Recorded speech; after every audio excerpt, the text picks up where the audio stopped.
चलो भाई, कल जो बातें हुई समझ में आई सारी?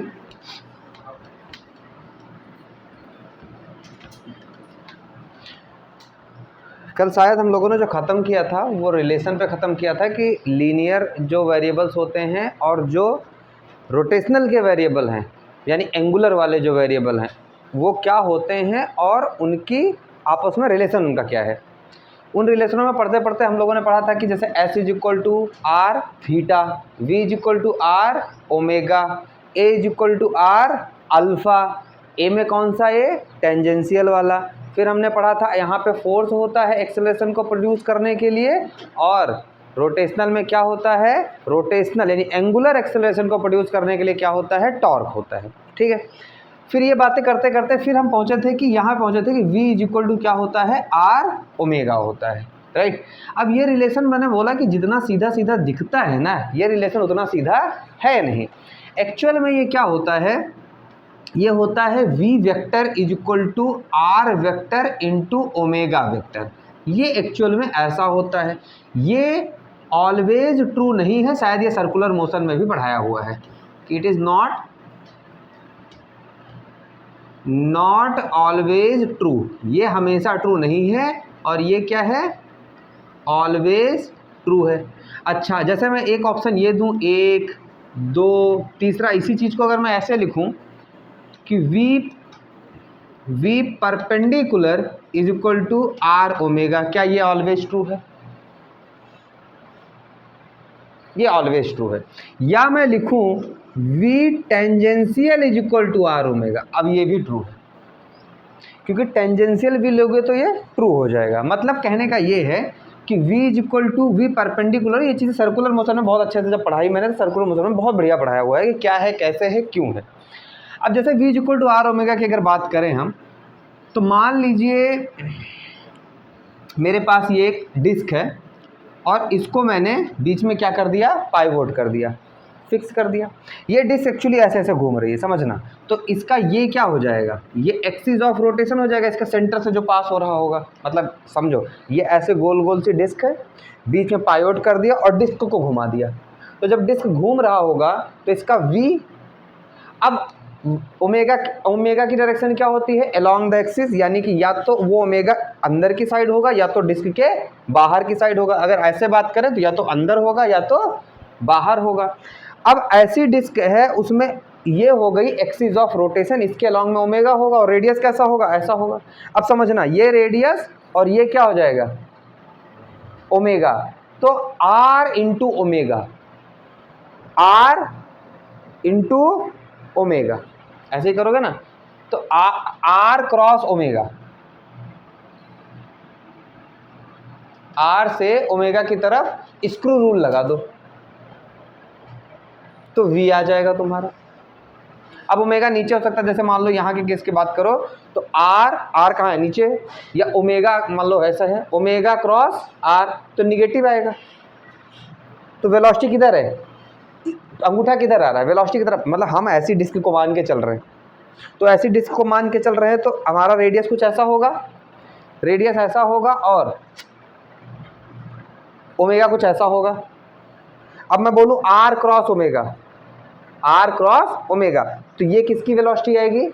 V आएगा। ये कौन आएगा? V आएगा। और यही V होगा भी, क्योंकि क्रॉस प्रोडक्ट में जो वेलोसिटी होती है वो R पे भी परपेंडिकुलर होती है और ओमेगा पे भी परपेंडिकुलर होती है। ये वेक्टर की प्रॉपर्टी होती है कि C is equal to A cross B, where C is the resultant vector which perpendicular to A vector as well as B vector. ये बातें हमने पढ़ी हुई हैं। अभी यहाँ से देखो, अगर मैं इसको ऐसे बोलूँ, अगर ये मान लो R एज इधर का ले लिया तो R क्रॉस ओमेगा, वेलोसिटी किधर को? अंदर को। ये डिपेंड करता है वो क्लॉकवाइज घूम रहा है कि एंटी क्लॉकवाइज घूम रहा है। मतलब कहने का ये है कि ये वाला रिलेशन ऑलवेज ट्रू है, ये वाला रिलेशन ऑलवेज ट्रू नहीं है। True only for the circular motion, क्योंकि सर्कुलर मोशन में R जो है V पे परपेंडिकुलर होता है। बाकी जगहों पे ये सिचुएशन वैलिड नहीं है। जैसे जैसे अपन ने किया होगा ना, प्रोजेक्टाइल में भी किया था कि इतनी दूर पे जाके इतने डिग्री पे 5 मीटर पर सेकंड से स्पीड से जा रहा था, इसका कौन सा कंपोनेंट बना के लेते थे ऐसे दूर पे, याद है? तो इसका हम लोग कौन सा लेते थे? परपेंडिकुलर वाला कंपोनेंट ले लेते थे। ये थीटा होता था, याद करो, ये 10 मीटर पर सेकंड की स्पीड से चल रहा होता था, ये थीटा है तो ये 10 कॉस थीटा, जो भी इसका परपेंडिकुलर वाला होता था वो वाला लेते थे। यानी कौन सी वेलोसिटी लेते थे? जो परपेंडिकुलर होती थी। इतनी बातें समझ आई भाई? अच्छा, अब कहने का मतलब अगर हम आगे चलें तो इस पे अगर हम एक दो न्यूमेरिकल्स करें तो ज़्यादा बेटर होगा, समझ में चीज़ें थोड़ी थोड़ी और आएंगी। जैसे मान लो ये नोट ये किया हुआ है ना, ये तो ऑलरेडी है, मतलब सर्कुलर मोशन में भी नोट किया होगा। मतलब बस हमें ये बताना था कि ये वाला रिलेशन हमेशा ट्रू होता है, ये वाला ट्रू होगा केवल सर्कुलर मोशन के केस में।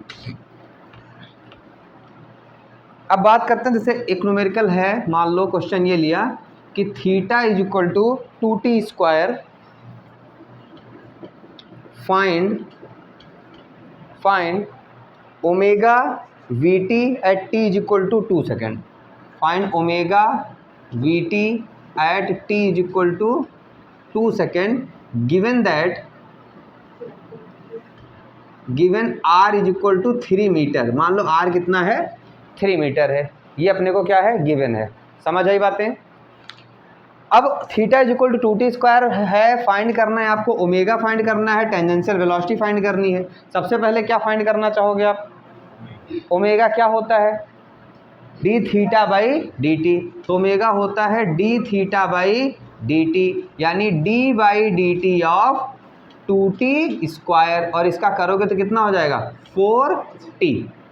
इतनी बात समझ में आई? अब हमें क्या चाहिए? Omega at t is equal to 2 पे चाहिए। कितना हो जाएगा? 4 इंटू 2 आएगा 8 रेडियन पर सेकेंड। हमें v चाहिए तो v बराबर क्या होता है? r into omega. चूँकि टेंजेंशियल v दी हुई है, मैंने बताया था कि देखो v is equal to are omega तो हमेशा ट्रू नहीं होगा, पर v tangential is equal to are omega always true होगा। तो यहाँ पे दिया हुआ v tangential is equal to are omega. अब v हमें निकालना है, r की वैल्यू गिवन है 3, ओमेगा की वैल्यू हम निकाल चुके हैं 8, 8 3 जा कितना हो जाएगा? 24 मीटर पर सेकेंड। ये रेडियन पर सेकेंड और ये मीटर पर सेकेंड। क्यों? क्योंकि हर सेकेंड में कितना रेडियन, कितना एंगल मूव हो रहा है, ये बता रहा है। ये लीनियर वेलोसिटी क्या बता रही है? हर सेकेंड में कितना मीटर डिस्टेंस ट्रेवल हो रहा है, ये बता रहा है। इतनी बातें समझ में आई? क्लियर है? अच्छा, यहाँ पे एक क्वेश्चन अगर मैं और लूँ उल्टा, इसका जस्ट उल्टा पूछ लिया जाए, कभी ओमेगा दे के थीटा पूछा जा सकता है। ऐसी सिचुएशन में क्या करेंगे आप? मान लीजिए आपको दिया हुआ है if omega is equal to t square plus 4, ये आपको गिवन है। Find theta at t is equal to 2 second. Find theta at t is equal to 2 second if theta is equal to 0 at t is equal to 0।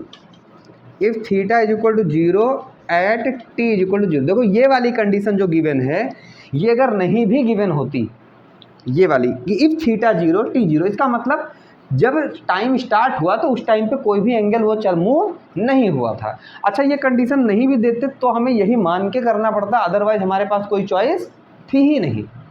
आप जब reset करोगे value को, आप चीज़ों को स्टार्ट करोगे, आपको ये पता है कि टी इज इक्वल टू 2 पे कितना है ये फाइंड करना है, फिर स्टार्ट कहाँ से करें? समय स्टार्ट तो कहीं से हुआ होगा ना, तो समय को स्टार्ट करेंगे हम कहाँ से? टी इज इक्वल टू 0, तो थीटा इज इक्वल टू 0 ये इन्होंने दे रखा है। ठीक है, अपने को और साथ में फाइंड करना है, calculate the number of revolution made in 2 second. Also calculate number of revolution made in 2 second में कितने रिवोल्यूशन मतलब किया होगा। समझ आई बातें? एक बार इस चीज़ को ट्राई करिए।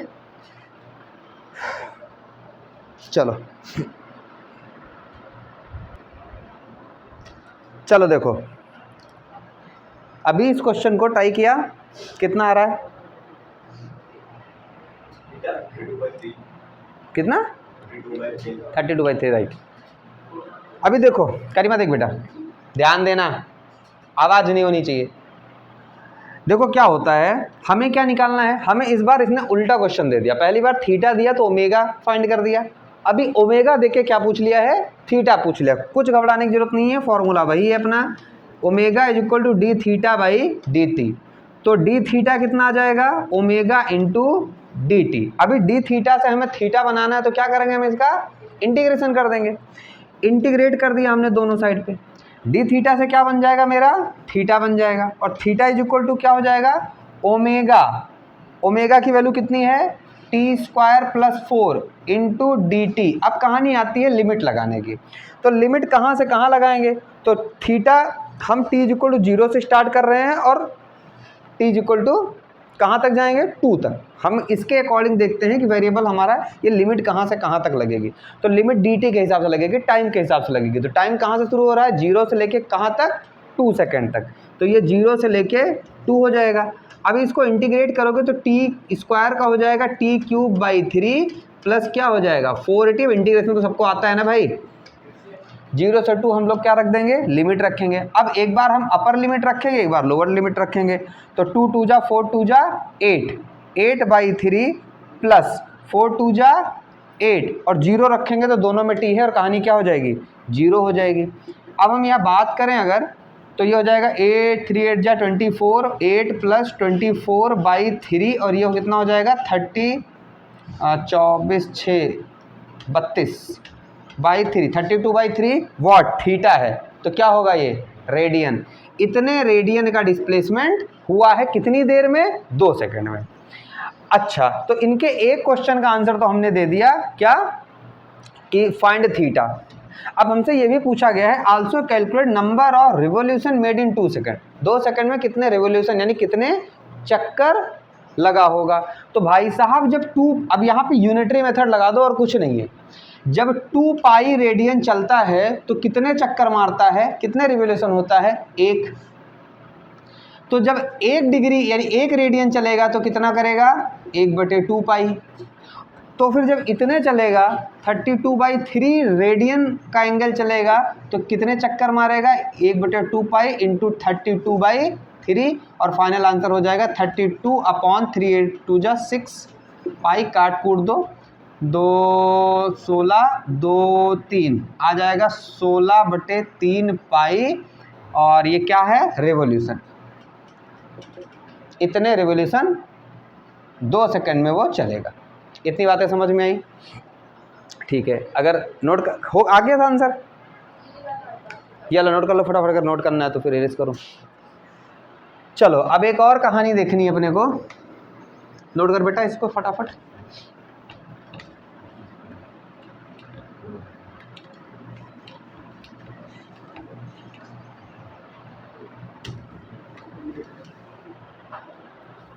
अभी ध्यान देना, ध्यान दो। मैं ये बोल रहा हूँ, हमने एक नॉर्मल एक्सेलरेशन पढ़ा था रोटेशनल सर्कुलर मोशन में। नॉर्मल मतलब लीनियर एक्सेलरेशन हमने पढ़ा था सर्कुलर मोशन में। तो सर्कुलर मोशन में हमने ये पढ़ा था कि सर्कुलर मोशन में भाई साहब 3 तरीके की एक्सेलरेशन हो सकती हैं। कौन कौन सी वो 3 एक्सेलरेशन थी, सेंट्रीपिटल एक्सेलरेशन, टेंजेंशियल एक्सेलरेशन और नेट एक्सेलरेशन। यानी linear acceleration in circular motion 3 types, centripetal, tangential, या टेंजेंशियल को हम लोग कई बार क्या बोलते हैं, पैरेलल, और सेंट्रीपिटल को परपेंडिकुलर बोलते हैं कई बार, ठीक है ना। तो ये कहानी हमने पढ़ी थी। अब सुनना ध्यान से, कोई भी सर्कुलर मोशन होता है तो सर्कुलर, देखो कोई भी एक्सेलरेशन होता है तो एक्सेलरेशन 2 चीज़ों से हो सकता है, या तो वेलोसिटी का मैग्नीट्यूड बदल दें। भाई एक्सेलरेशन क्या होता है, rate of change of velocity, और वेलोसिटी को चेंज करने के 2 तरीके, या तो वेलोसिटी का मैग्नीट्यूड बदल दें या तो वेलोसिटी की डायरेक्शन बदल दें। अब अगर मान लो सर्कुलर मोशन चल रहा है, ये सर्कुलर मोशन है थोड़ी देर के लिए मान लो, तो ये 20 metre per second, 20 metre per second, 20 metre per second और 20 मीटर पर सेकेंड के हिसाब से चल रहा है। अब यहाँ पे क्या एक्सेलरेशन हो रहा है, आंसर है हो रहा है। पर वो एक्सेलरेशन की क्या वेलोसिटी चेंज हो रही है, आंसर है हाँ हो रही है। यहाँ पे वेलोसिटी डायरेक्शन के चेंज होने की वजह से हो रही, क्योंकि वेलोसिटी क्या है, एक वेक्टर क्वांटिटी है, वो दोनों के चेंज होने की वजह से हो सकता है, मैग्नीट्यूड के भी चेंज होने की वजह से और डायरेक्शन के भी चेंज होने की वजह से। तो यहाँ पे क्या है, आपका मैग्नीट्यूड सेम है लेकिन कंटिन्यू डायरेक्शन इस वेलोसिटी की क्या हो रही है, बदल रही है, चेंज हो रही है, इसलिए एक्सेलरेशन हो रहा है। तो डायरेक्शन के बदलने की वजह से जो एक्सेलरेशन होता है उसको बोलते हैं सेंट्रीपिटल एक्सेलरेशन। सेंट्रीपिटल एक्सेलरेशन मतलब डायरेक्शन का चेंज हो रहा है, यानी कि सर्कुलर मोशन हो रहा है। तो अगर कोई बोले ना सर्कुलर मोशन हो रहा है, कौन सा एक्सेलरेशन पक्का प्रेजेंट है, तो सेंट्रीपिटल एक्सेलरेशन। बिना सेंट्रीपिटल एक्सेलरेशन के सर्कुलर मोशन पॉसिबल नहीं है। और सेंट्रीपिटल एक्सेलरेशन किसकी वजह से लगता है, सेंट्रीपिटल फोर्स की तरह वजह से। और सेंट्रीपिटल फोर्स की डायरेक्शन क्या होती है, along the radius towards the, तो वही डायरेक्शन किसकी हो जाएगी, सेंट्रीपिटल एक्सेलरेशन की भी हो जाएगी। यानी कि अगर कोई पूछे कि सेंट्रीपिटल की डायरेक्शन क्या है एक्सेलरेशन की, तो आप बोलोगे कि सेंट्रीपिटल एक्सेलरेशन की डायरेक्शन है किधर, along the radius towards the centre. तो ए जो है, ए दो तरीके का हो सकता है, AC हो सकता है, AT हो सकता है और A नेट हो सकता है। तो AC क्या होता है, AC मैंने बोला होता है सेंट्रीपिटल एक्सेलरेशन। सेंट्रीपिटल एक्सेलरेशन क्यों होता है, due to the change in direction of velocity. Velocity के डायरेक्शन की चेंज होने की वजह से सेंट्रीपिटल एक्सेलरेशन होता है। सेंट्रीपिटल एक्सेलरेशन होता कितना है, AC = v²/r। ये सेंट्रीपिटल एक्सेलरेशन का लीनियर, अगर ये वेलोसिटी v है, जो ये 20 है इस जगह पे, तो उसकी क्या हो जाएगी v/, और अगर ये रेडियस कितनी है r, तो v²/r। अभी हमने पढ़ा है, एक तो फॉर्मूला ये हो गया। अभी हमने पढ़ा है कि AC = v = r omega, circular motion में वैलिड है, तो यहाँ पे लगा सकते हैं। हम यहाँ पे v की जगह r ओमेगा रख देंगे, तो v = r ओमेगा²/r, ये हो जाएगा r² ओमेगा² r, और एक r से एक r कैंसिल, तो AC बराबर आ जाएगा r ओमेगा²। एक सेंट्रीपिटल का एक्सेल यही था ना, सेंट्रीपिटल फोर्स mr ओमेगा² m आ जाएगा, एक ये हो जाएगा। अच्छा, अगर मान लो ये गोल गोल घूम रहा है और इसका मैग्नीट्यूड भी चेंज हो रहा है, मान लो यहाँ पे 20 था, यहाँ पे 25 हो गया, यहाँ पे 30 हो गई स्पीड, यहाँ पे 35 हो गई। अगर वेलोसिटी के साथ मतलब डायरेक्शन के साथ साथ में मैग्नीट्यूड भी बदल रहा है, तो उस वैसे को क्या बोलते हैं, वैसे एक्सेलरेशन को बोलते हैं टेंजेंशियल एक्सेलरेशन। समझ आई बात, यानी कि टेंजेंशियल मतलब AT, तो टेंजेंशियल एक्सेलरेशन क्या होता है, tangential acceleration due to change the magnitude of velocity. Velocity के मैग्नीट्यूड के चेंज होने की वजह से जो एक्सेलरेशन प्रोड्यूस होता है उसको क्या बोलते हैं भाई, एक्सेलरेशन का मतलब वेलोसिटी बदले। वेलोसिटी दो तरीके से बदल सकती है, डायरेक्शन की वजह से बदली तो सेंट्रीपिटल, मैग्नीट्यूड के बदलने से हुई तो टेंजेंशियल। राइट है, इतनी बातें। अब कहानी ये है ना, सुनो, चलो ये बातें तो ठीक है। अब बताओ, टेंजेंशियल ना भी हो तो सर्कुलर मोशन हो सकता है, टेंजेंशियल अगर ना भी हो तो भी सर्कुलर मोशन हो सकता है, लेकिन सेंट्रीपिटल एक्सेलरेशन ना हो तो सर्कुलर मोशन पॉसिबल भाई। टेंजेंशियल ना हो मतलब 20 20 20 20 सारे हों, और टेंजेंशियल जैसे देखो ऐसे घुमा रहा हूँ, जुग जुग जुग जुग जुग जुग जुग जुग जुग जुग जुग जुग, बढ़िया 20 की स्पीड में चल रहा है, जुग जुग जुग जुग जुग जुग जुग जुग, कौन सा एक्सेलरेशन है यहाँ पे, सेंट्रीपिटल। लेकिन मैंने ऐसा किया, जुग जुग जुग जुग जुग जुग जुग जुग जुग जुग जुग जुग जुग, यहाँ पे क्या है, दोनों एक्सेलरेशन, सेंट्रीपिटल भी और टेंजेंशियल भी, कुछ ऐसी कहानी। ठीक है, अब एक आता है नेट एक्सेलरेशन। अब कहानी समझो जरा, मान लो, अच्छा इसकी डायरेक्शन मैंने बताई किधर होती है, डायरेक्शन होती है along the radius towards the centre. अच्छा जरा इसकी डायरेक्शन की बात करो, टेंजेंशियल हमेशा टेंजेंट के अलोंग द टेंजेंट। अब भाई अलोंग द टेंजेंट दो तरीके से हो सकता है ऐसा हो और हो सकता है ऐसा हो। तो देखो दो चीज़ें हैं, अगर वेलोसिटी घट रही है पार्टिकल की तो अपोजिट होगा, जैसे ऐसा जुग जुग जुग जुग जुग जुग जुग जुग जुग जुग जुग जुग जुग जुग जुग जुग, यहाँ पे क्या हो रहा है, स्पीड कंटिन्यू सर्कुलर मोशन तो हो रहा है, लेकिन ये यहाँ 20 था, फिर यहाँ 15 हो गया, यहाँ 10 हो गया, यहाँ 5 हो गया, कंटिन्यू घट रही है, तो उसके अकॉर्डिंग अपोजिट में टेंजेंट लगेगा, नहीं तो सपोर्ट में लगेगा वेलोसिटी के। ठीक है, अभी जैसे मान लो ये है, यहाँ पे ये देखो ध्यान से, मान लो ऐसा लगा कौन 80 along द टेंजेंट, और ये कौन लगा AC, और 80 और AC में कितना एंगल है 90 डिग्री का, because radius is always perpendicular to tangent. तो इनका रिजल्टेंट, उनका रिजल्टेंट कहीं यहाँ से जाएगा, और इसी को बोलते हैं ए नेट, जो मैंने तीसरा एक्सप्रेशन बोला ना ए नेट। तो A net is basically resultant of 80 and AC। तो ए नेट कितना होता है, ए नेट होता है, वेक्टर सीधा लगाओ, A का स्क्वायर प्लस B का स्क्वायर प्लस 2AB cos 90, बीच में एंगल कितना है 80 और AC के बीच में एंगल 90 है। तो आप ए नेट निकालोगे तो रूट अंडर AC का स्क्वायर प्लस 80 का स्क्वायर प्लस 2AC 80 cos 90, और cos 90 की वैल्यू 0 होती है, तो पूरा क्या हो गया 0। यानी कि जो नेट एक्सेलरेशन होगा वो होगा रूट अंडर AC का स्क्वायर प्लस 80 का स्क्वायर। यानी कि आपने 3 तरीके के लीनियर एक्सेलरेशन पढ़े, अभी पढ़े क्या, ऐसे बोल सकते हैं आपने रिवाइज किए, क्योंकि आपने सारी एक्सेलरेशन सर्कुलर मोशन में पढ़ी हुई है। आपने 3 चीज़ें रिवाइज करी, सेंट्रीपिटल एक्सेलरेशन क्या होता है, टेंजेंशियल एक्सेलरेशन क्या होता है, नेट एक्सेलरेशन क्या होता है, और ये तीनों सर्कुलर मोशन में लगते हैं। क्लियर है क्या बातें? अगर वेलोसिटी का मैग्नीट्यूड नहीं बदल रहा है तो नेट एक्सेलरेशन ही सेंट्रीपिटल एक्सेलरेशन होता है। भाई मैंने बोला कि वेलोसिटी कांस्टेंट है, यानी 20-20-20-20। अगर वेलोसिटी कांस्टेंट है तो कौन 0 होगा 80, ये है ही नहीं है। इसका मतलब क्या हो जाएगा, AC का स्क्वायर और AC ही बचेगा, यानी ए नेट क्या होगा AC होगा। इतनी बातें नोट करिए, फिर चलते हैं कौन से एक्सेलरेशन पे, एंगुलर एक्सेलरेशन, जिसके लिए मैंने ये पीछे की चीज़ें रिवाइज कराई आपको। चलो देखो बेटा, इतनी बातें समझ में आ गई ना सबको, इसमें कोई दिक्कत? ओके, अब हम बात करेंगे लीनियर एक्सेलरेशन को छोड़ के एंगुलर एक्सेलरेशन को।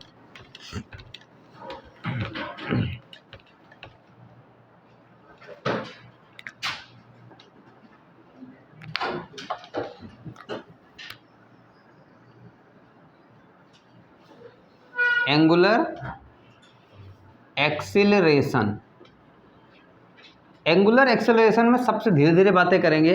रिप्रेजेंट कैसे करते हैं इसको, रिप्रेजेंट करते हैं लेटर अल्फा से, ठीक है ना। अच्छा, जैसे लीनियर एक्सेलरेशन क्या होता है, A is equal to linear velocity upon time.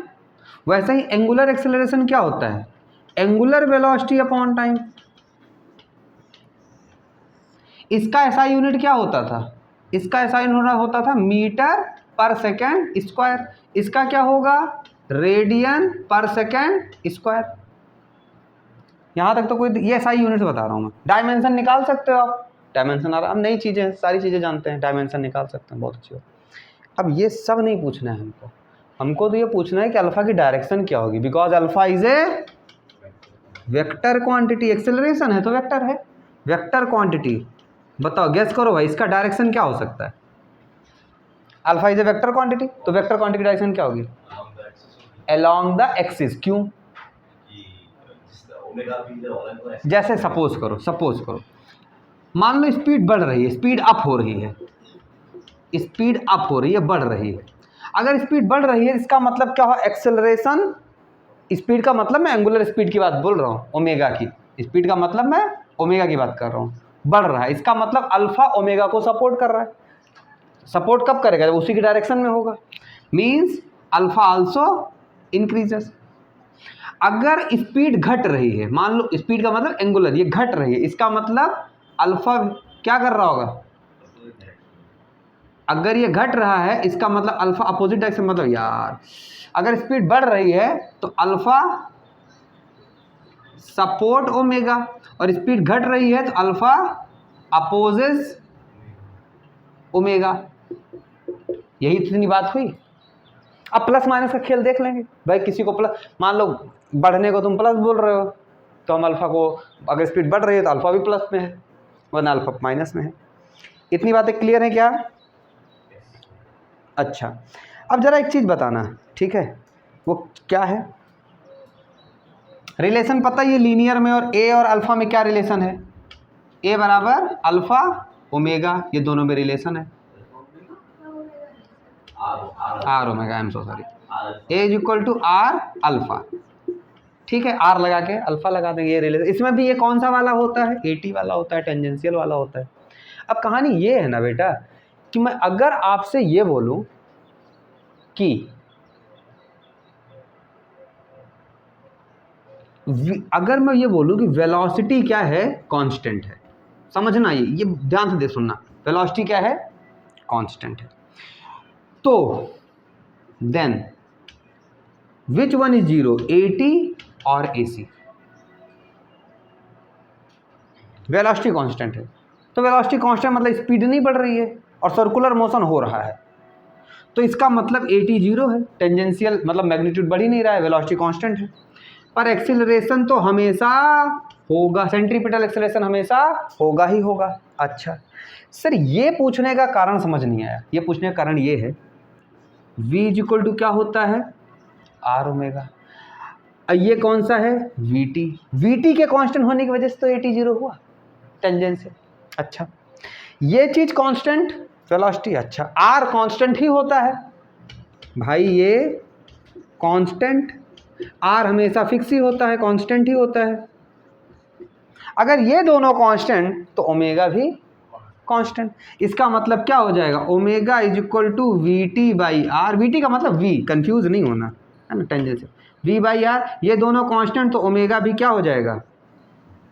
Constant. अच्छा, ओमेगा कांस्टेंट तो अल्फा बराबर D omega by D T, और किसी कांस्टेंट चेंज का डिफरेंशिएशन कितना होता है? जीरो। तो इसका मतलब अल्फा बराबर, अब सोचो ये चीज पूछ के आपसे ये चीज पूछ सकता था। ये है कॉन्सेप्ट, क्वेश्चन नहीं बता रहा हूं मैं, कॉन्सेप्ट सिखा रहा हूं।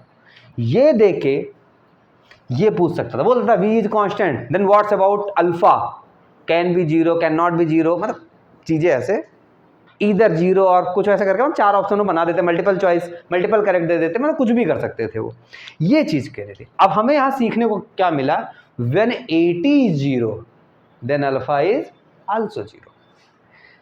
अब सर्कुलर मोशन में क्या 80 का होना जरूरी है? क्या अल्फा का होना जरूरी है? अल्फा तो तब हुआ ना जब बढ़ रही स्पीड। पहले मैं 1 सेकंड में 30 डिग्री चलता था, अब मैं 1 सेकंड में 50 डिग्री चलने लगा हूं, कुछ देर बाद 1 सेकंड में मैं 100 डिग्री चलने लगा, मतलब कंटिन्यू ओमेगा बढ़ता रहे तो अल्फा हुआ, तब तो अल्फा है। या घटता रहे फिर अल्फा है, अदरवाइज अल्फा की कोई जरूरत, एक नॉर्मल सर्कुलर मोशन जुग जुग जुग जुग जुग जुग जुग चल रहा है तो जरूरत नहीं है। वो जुग जुग जुग जुग जुग जुग जुग जुग जुग जुग ऐसे बढ़ रहा है या घट रहा है तो जरूरत, तब अल्फा है। अदरवाइज अल्फा की जरूरत सर्कुलर मोशन के लिए नहीं है, एटी की जरूरत सर्कुलर मोशन के लिए नहीं है। अच्छा सुनना, जब एटी और अल्फा दोनों होंगे तभी या तो स्पीड बढ़ रही होगी तो घट रही होगी। समझ है? स्पीड बढ़ रही है या स्पीड घट रही है, वहां पे इन दोनों का काम होता है। कांस्टेंट स्पीड से, जिसको बोलते हैं uniform circular motion, constant speed circular motion हो रहा है ना, इसकी जरूरत है ना इसकी जरूरत है। ये भी मैग्नीट्यूड बढ़ और इसका मैग्नीट्यूड बढ़ेगा तो इसका अपने आप बढ़ जाएगा, क्योंकि इन दोनों में आपस में क्या है? रिश्ता। छोड़ेंगे ना तेरा साथ हम तो साथी मरते दम तक, तो इन दोनों की कहानी है। समझ आई बात? ये बातें नोट करिए, फिर इस पे एक आध क्वेश्चन करते हैं। मतलब हर रोटेशनल मोशन में एसी की जरूरत नहीं है, हर रोटेशनल मोशन में एटी की जरूरत नहीं है, लेकिन हर रोटेशनल मोशन में एसी की जरूरत जरूर है, ये ध्यान रखना। क्या है? हो गया भाई? चलो, कारी माँ समझ में आ रहा है? ओके। ए बेटा प्लीज सुनिए, कहानी अब पहुंची कहां तक? एक क्वेश्चन आपसे कराया जाए, इसका आंसर जिससे पूछूंगा वही देगा। If alpha is equal to -2 radian पर second square, then which one is correct, बताना कौन सा करेक्ट होगा। A option omega increases, B option omega decreases, C option omega can be increase और डिक्रीज, मतलब कुछ भी हो सकता है ये। और डी ऑप्शन आपके लिए है ओमेगा रिमेन्स कांस्टेंट। बताओ भाई, ओमेगा समझ रहे हो ना क्या है? डब्ल्यू है ना, बबलू, बबलू का डब्लू, ओमेगा समझ में आया? चलिए तो पंडित सी वाला कैन भी इंक्रीज, और क्यों ये नहीं डिक्रीज नहीं हो सकता? माइनस में है यार, अल्फा इज निगेटिव, निगेटिव में चीजें क्या करती हैं?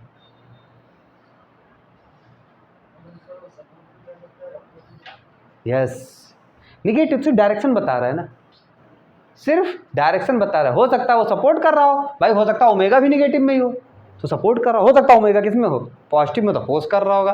बहुत बढ़िया पंडित, तुमसे ये उम्मीद नहीं थी, वेरी गुड। बोलो बातें समझ में आई? उससे ये सोच के पूछा था कि नहीं बता पाएगा, है ना। चलो खैर, अगला क्वेश्चन। पंडित मन में सोच रहे होंगे साला हल्के में लिए थे सर हमको, हैं? चलो, if theta is equal to t cube plus t square plus t, थोड़ा कम ले लो यार जिसका आंसर पता हो, t cube t square plus 1, t cube t square plus 1, then find करिए क्या, ओमेगा वी ए सी और ए टी और कुछ बचा है at t is equal to 2 second. इतनी चीज़ें बताइए। हाँ आर दूंगा ना। अल्फा बताइए, given r is equal to 2 metre. बताइए भाई, फटाफट आंसर चाहिए मुझे। 2 कौड़ी का सवाल है, फटाफट उड़ा दो, आंसर चाहिए भाई। चलो भाई, आंसर आया, बोलिए बोलिए। ओमेगा की वैल्यू मैं बताता हूँ, आप क्रॉस चेक कर लीजिए, ठीक है। ओमेगा की वैल्यू है 16, अल्फा की वैल्यू है 14 रेडियन पर सेकेंड, नॉर्मल एक्सेलरेशन है 28 metre per second square, centripetal acceleration होगा 32 इंटू 16, नॉर्मल मतलब टेंजेंशियल 80 और AC अलग अलग निकाला है, इसमें 80 भी और AC भी पूछा गया है ना। तो 80 की वैल्यू है 28 और AC की वैल्यू है 32 इंटू 16, जो भी आंसर है, और V is equal to 32 metre per second. Clear है ना, सबके आंसर क्लियर है? अरे कुछ बोल भाई, आया नहीं आया सर, कुछ तो बताओगे। इसका आंसर निकाला सबका, omega v a c a t alpha? नहीं नहीं, बताऊं या हो जाएगा? बोलो, हो जाएगा? बहुत अच्छी, हो गया, वेरी गुड। तो ये मैं सबके आंसर लिख दे रहा हूँ, बाकी तुम मैच कर लेना। ओमेगा वैल्यू बोलो बच्चा फटाफट। 16 रेडियन पर सेकेंड स्क्वायर, अल्फा है तुम्हारा 14 रेडियन पर सेकेंड स्क्वायर, आगे बोलो। 32 इंटू 16 जो भी आएगा metre, 512 metre per second square. Tangential कितनी है? 28 मीटर पर सेकेंड स्क्वायर, ठीक है। 32 मीटर पर सेकेंड। ये आंसर्स मैंने लिखे हैं, सीधे सीधे फॉर्मूला लगाना है। ओमेगा बराबर क्या होता है जानते हो, D theta by D T, alpha और D omega by D T, ठीक है, क्लियर। अब बात जो करनी है ना, एक छोटा सा रिलेशन में बता दे रहा हूँ। तुमने मोशन के इक्वेशन पढ़े हैं ना, लीनियर में, वही मोशन के इक्वेशन एंगुलर में रिप्रेजेंट कैसे करते हैं वो जान लो, क्योंकि सवाल ववाल अपन करेंगे उस पर। कैसे आया वो बात की बात है, वो तो अपन डिराइव करा देंगे, और वो भी डेरिवेशन में क्या है, लीनियर जैसा ही तो है, ठीक है ना। तो इसलिए डेरिवेशन नहीं करा रहा मैं, करा दूंगा उसको कभी भी, क्योंकि लीनियर जैसा ही डेरिवेशन, बस दोनों को इक्वेशन बता दूं। जैसे motion equation in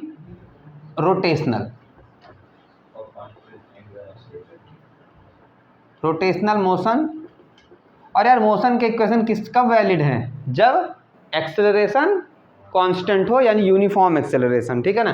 for uniform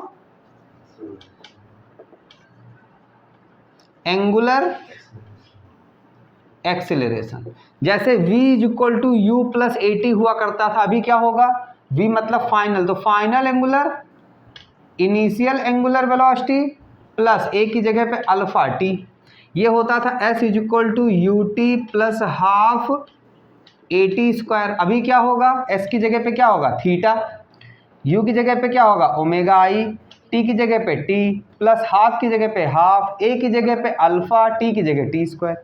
v square minus u square is equal to 2as, यहाँ पे क्या होगा ओमेगा f का स्क्वायर माइनस ओमेगा i का square is equal to 2 alpha s।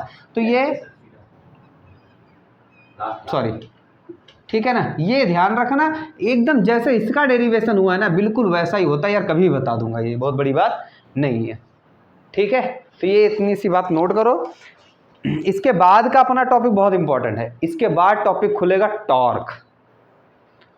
क्या खुलेगा, टॉर्क है, सेंटर ऑफ मास कराएंगे, फिर उसके क्वेश्चंस के हिसाब से कराएंगे, ठीक है।